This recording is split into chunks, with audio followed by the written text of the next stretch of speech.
1 week season. What is going on, OWS fam, DFS fam? Welcome back to the DFS lab. I am your host, JM to Win. I'm here with my man, KTM 128, Keegan. How are you doing? We're back. We just finished recording yesterday's show, but everybody else had to wait a day. So I'll ask you again how you're doing. I'm doing great. I'm ready to get this lineup in. All right, so a couple things. When between shows, we were talking about this Greg Dortch situation. So if you haven't watched the Wednesday show, I had to look to see what day it was and then try to remember what day this is airing. If you haven't watched the Wednesday show, we put Greg Dortch onto that roster, and then we were kind of talking about his bizarre usage the last couple of weeks. And I said I would have to dig into that before I could feel comfortable really speaking on it. So we did that between episodes here. In weeks 14 and 15, Greg Dortch was playing like 5 snaps. AJ Green was playing around 40 snaps, which just doesn't make any sense at all. And then this last week, Dortch played, I think we said 59 snaps. And the only thing I can think, because the week when he came back and played so few snaps, it was like, what are they doing here, right? Like Dortch has been so dominant. Why is AJ Green on the field at all? Why is he getting targets? So the only thing I can think is that Dortch still wasn't fully recovered from his injury, or that Cliff Kingsbury just really wants to get fired, which there is a rumor that Cliff Kingsbury wants to get fired. There's a rumor that, I don't know if you've seen that, Keegan, but that Kingsbury is at risk of just leaving the team this year because of how toxic the team is. No, I haven't. But yeah, so maybe he just wants to get fired. But if not, after Dortch came out and played all the snaps this last week, 59 snaps, AJ Green was down to, I think it was 20 snaps. Robbie Anderson was down to 5 snaps. Neither of them has done anything for this offense. And then Dortch had 10 catches on 11 targets for 98 yards.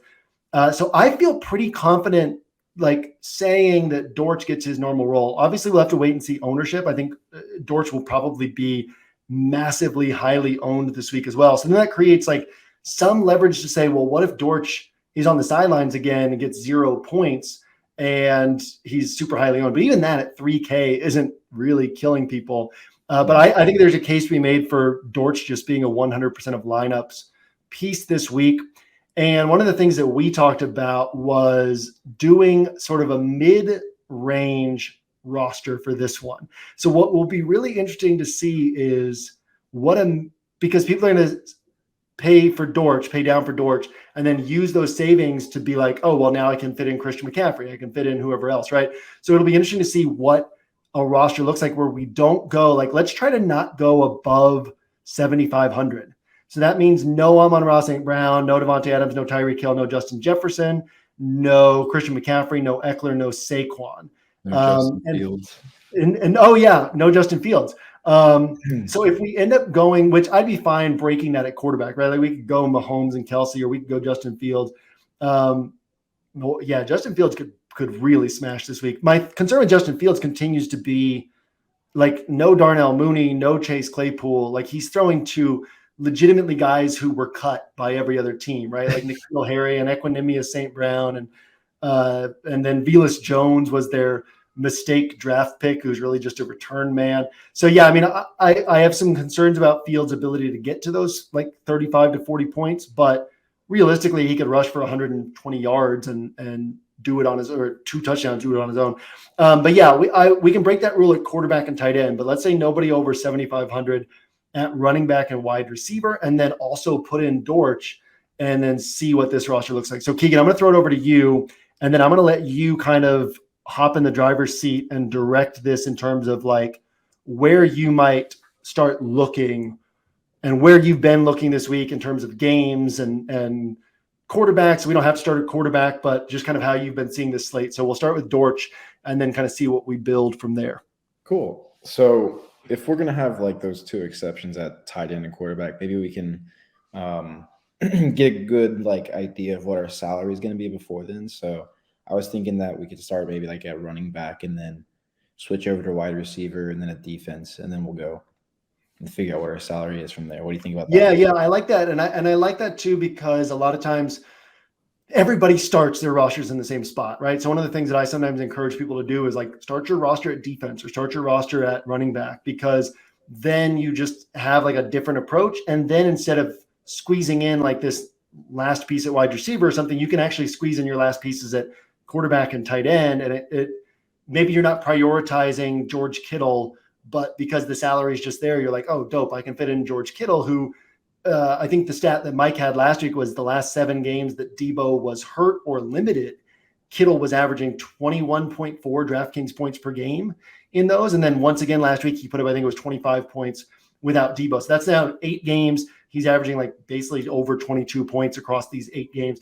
And so, yeah, we might not be prioritizing him. And then all of a sudden we say, okay, we have the salary for him. We have the salary for like Fields and Kittle. And maybe that's something that most people wouldn't start their roster with, but we end up with. So, yeah, I like the idea of kind of starting in a different position and then seeing what we end up with. And at running back, I think the thought, we talked about this in the other, in the Wednesday episode, but one of the thoughts is we could go with these 5K guys and recognize that they don't, if Eckler, Saquon, which it's pretty likely that Saquon scores 25 or fewer, it's pretty likely that Jacob scores 25 or fewer, pretty likely that Chubb scores 25 or fewer. So as long as Eckler and McCaffrey score 25 or fewer, even just getting like 15 to 18 points from a cheaper running back has a ton of value. Or we could look to guys like Dalvin Cook, guys like Aaron Jones. Packers are a really interesting team this week because the Packers offense has been hot. They're actually in the playoff hunt right now. If they win and Seattle loses and Washington loses, then the Packers are basically win and in next week. And so Seattle could easily lose this week. Washington is a little less likely, but they could certainly lose this week. So it's a really interesting spot where this Packers offense has been humming. This is a game that they have to win. So guys like Christian Watson, guys like Aaron Jones, guys like A.J. Dillon are interesting.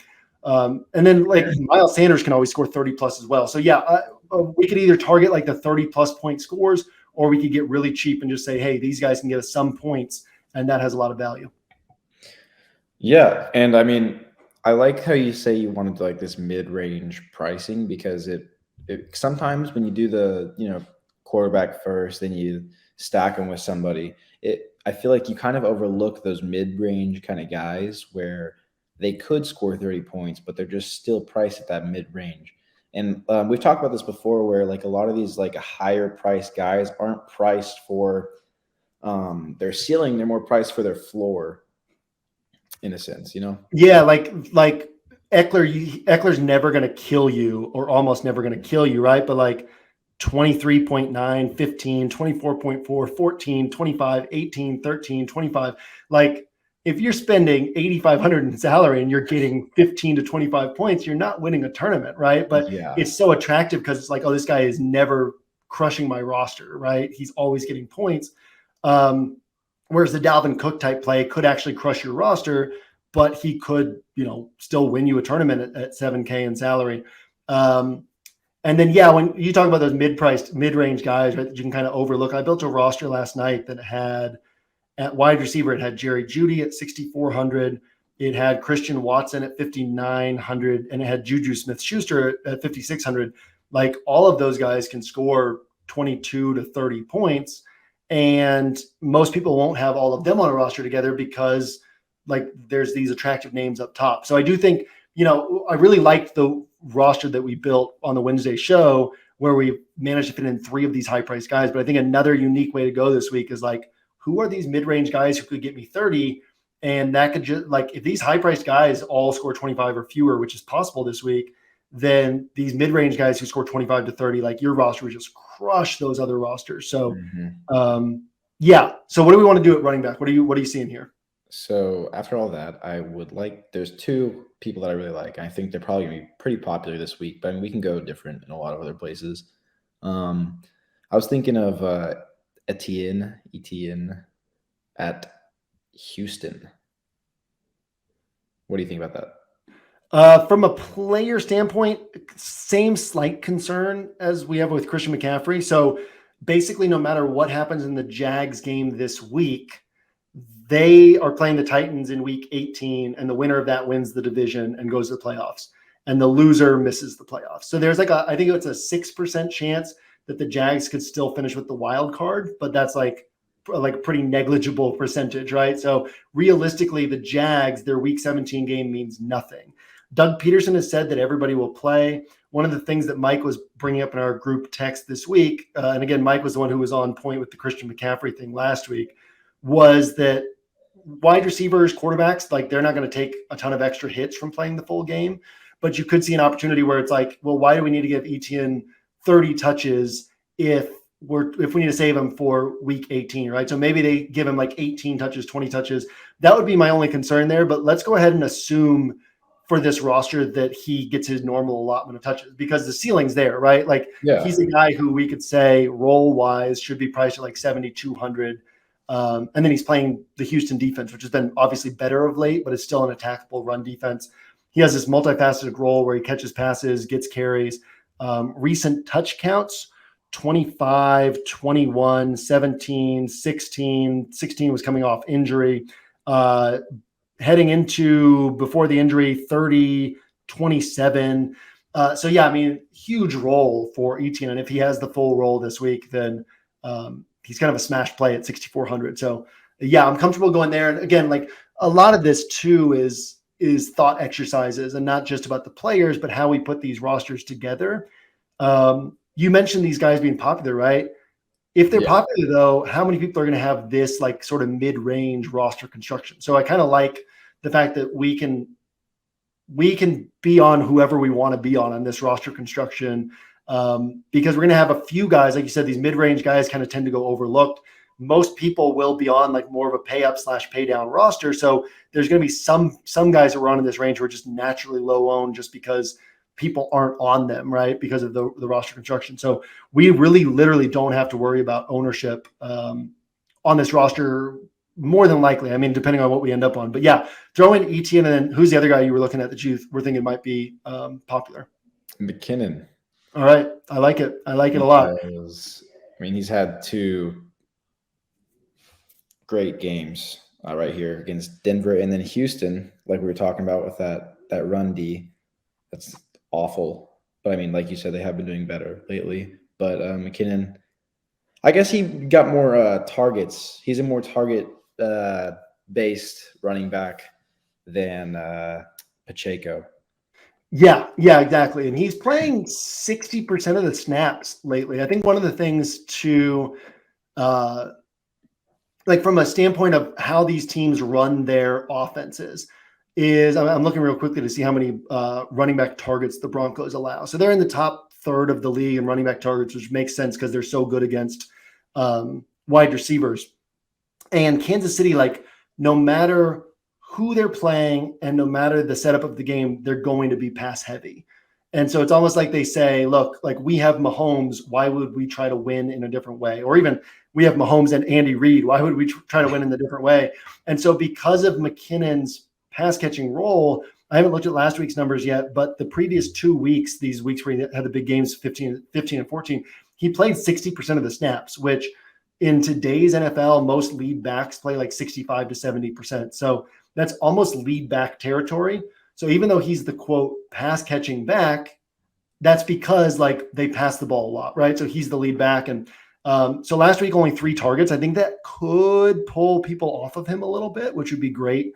But even if not, like I said, this roster will have a unique enough structure that we shouldn't have to worry about it too much. And 9 targets last time against Denver, I could easily see another 7 to 9 target game again. And yeah, we talked about this last week, but McKinnon and Swift are kind of the same player right now, right? They're not going to get more than 8 to 10 carries, but if they're getting 9 targets, we don't care about the carries because they can hit these explosive plays. They can score touchdowns. So yeah, when we talk about going mid-range and getting guys who can score 30 points, like McKinnon and Etienne can both very clearly score 30 plus points. So yeah, I like this starting point for this roster. And what do we have? We still have 5,700 per player, and we're going to have a defense in here at some point, right? So that elevates our salary even more. So yeah, I mean, just a super interesting setup for this roster for sure. Yeah, for sure. So at defense, I mean, do we want to kind of have that same trend where it's like mid-range?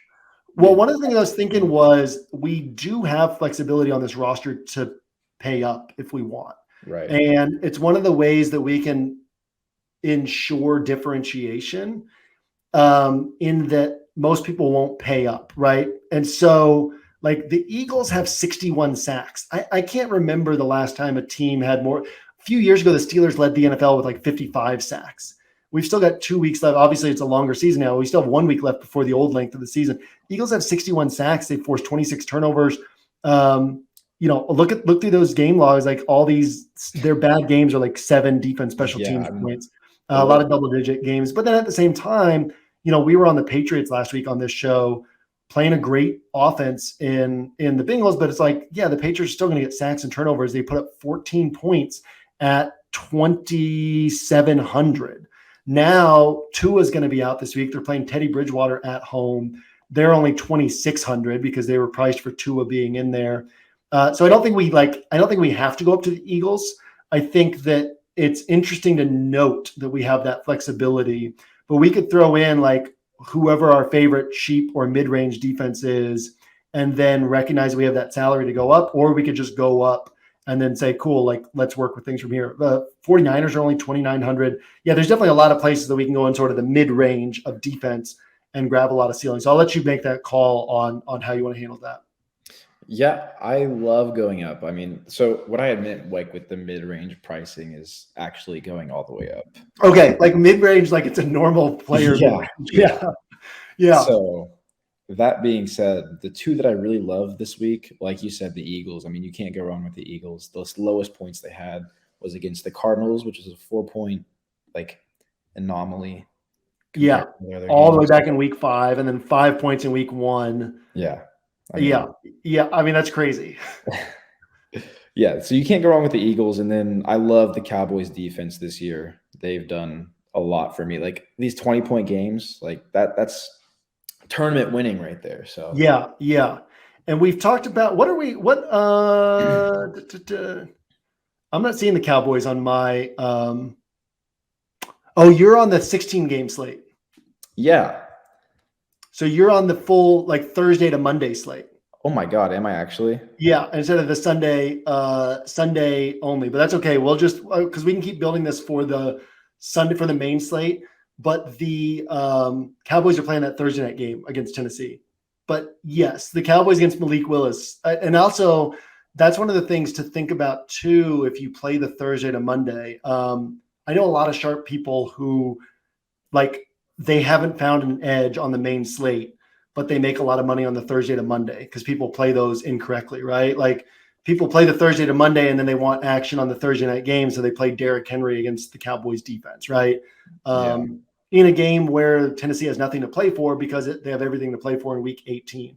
The Cowboys defense against Malik Willis, where Derrick Henry might get some rest, is just like such a smash play. And you could lock that into a Thursday to Monday lineup and then just know that you're ahead of the field there. But since most of the people are probably prepping for the main slate watching this, I say let's throw in a defense that's on the main slate. I totally agree. I had no idea it was on that.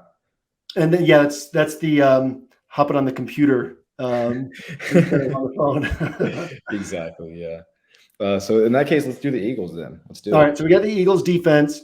And, yeah, we know that these high-priced defenses are always going to be low-owned, and especially on a week like this where people are going to want to find a way to get up to these higher-priced guys. So if we force ourselves into a mid-priced roster, then it definitely makes things interesting here. So where do you want to go next? I mean, we could go quarterback, and then like that kind of determines what we're doing at wide receiver, or we could fill in 1 or 2 wide receiver spots first and then go quarterback and kind of close things out. So maybe like stack him with the flex or something. Yeah, exactly. And even we have flexibility to move off of pieces too. If we're like, okay, well, we need to move off of this guy because we went with this quarterback. But I mentioned some wide receivers, some of these mid-range wide receivers who are definitely interesting in Judy, in Christian Watson, DJ Moore. This is the division championship game for Carolina and Tampa.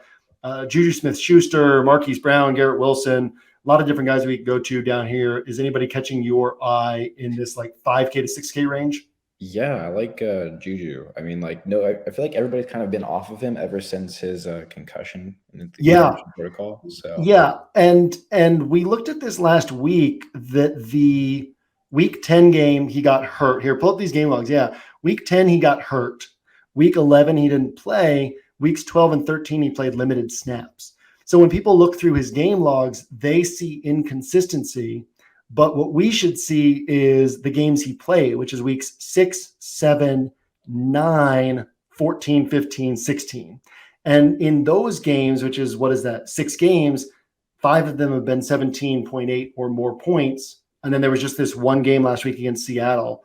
That was 5.7. Seattle's been lights out against wide receivers this year, which is the same thing we can say for Denver. But he put up 22 against Denver last time. So, he put up 28 against a great San Francisco defense. He put up 25 against a tremendous Buffalo secondary.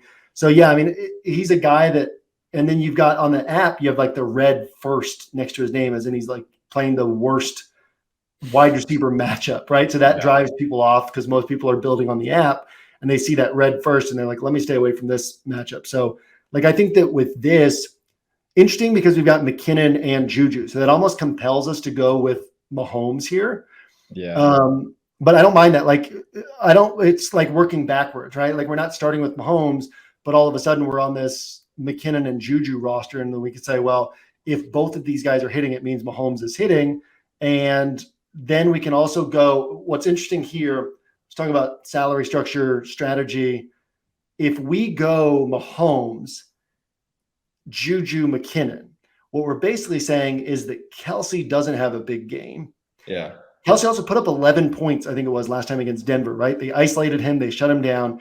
We're saying Kelce doesn't have a big game. And then that means one of our clearest paths to first place is to get the big game from a tight end. And we have the salary to do that. So like Mahomes plus Kittle becomes a really interesting build here. And this is where we talk about like not trying to predict what's going to happen, but just predicting what gives us our clearest path to first place. On this roster, we might be like, oh, I don't want to pay up for Mahomes.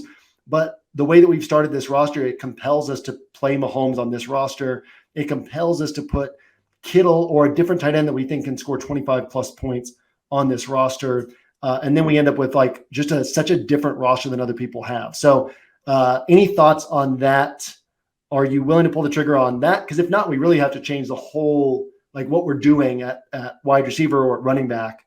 Because it's really in that direction. Is it possible to like flip the other side of the coin in that and maybe do Jerry Jeudy and Russ and not say that they're like necessarily winning, but maybe they're down and those two get a bunch of points. And then on the other side of that, we have McKinnon and Juju who maybe score down. That's an awesome question. Yeah, no, I like that a lot. And last game where these two played, we keep bringing up Mike on the show today, but shout out to Mike.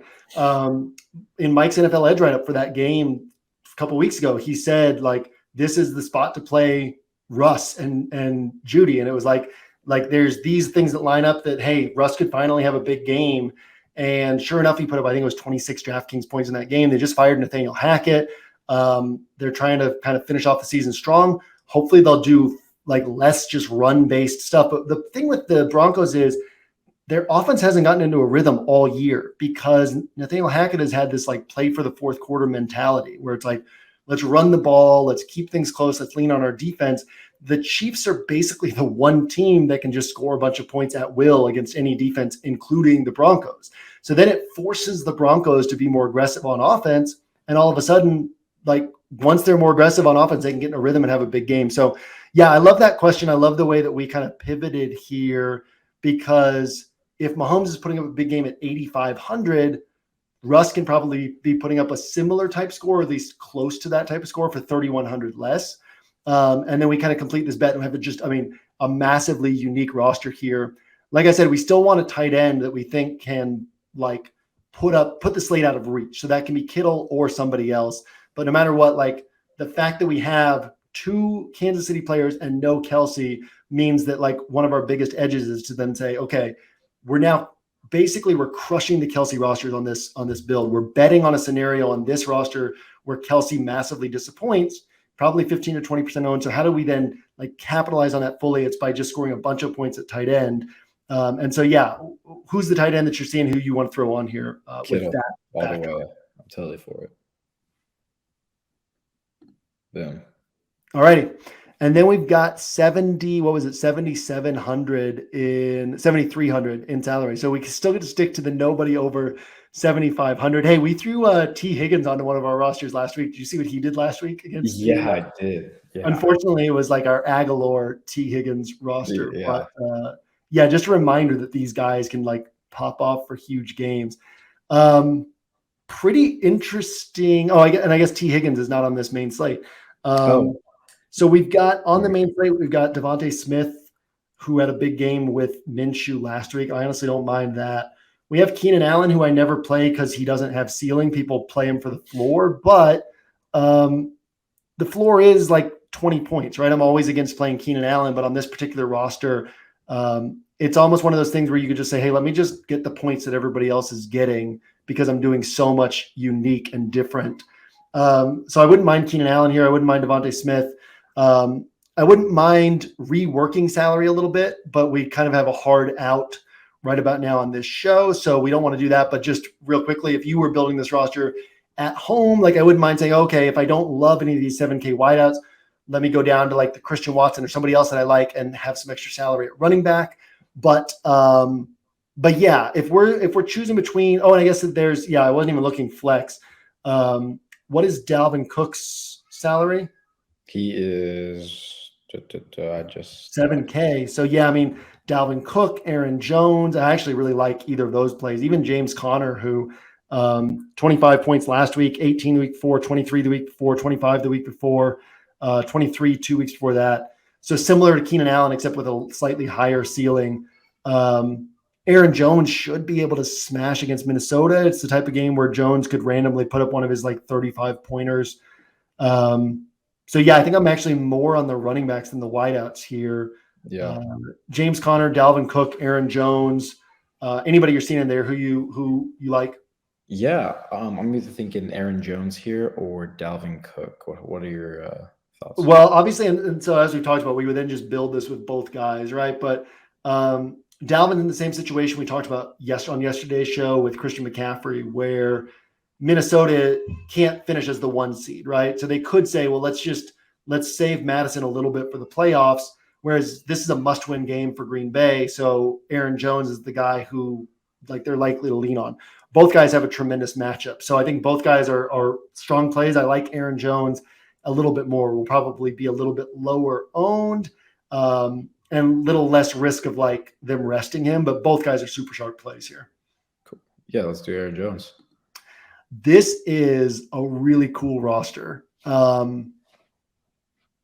And from like a salary standpoint, right? Like all of these guys could be priced, not Aaron Jones, but like all the rest of these guys could be priced 1K higher, right? Like if Russ were in a rhythm and had been playing well, like we're used to him being a 7K quarterback from last year.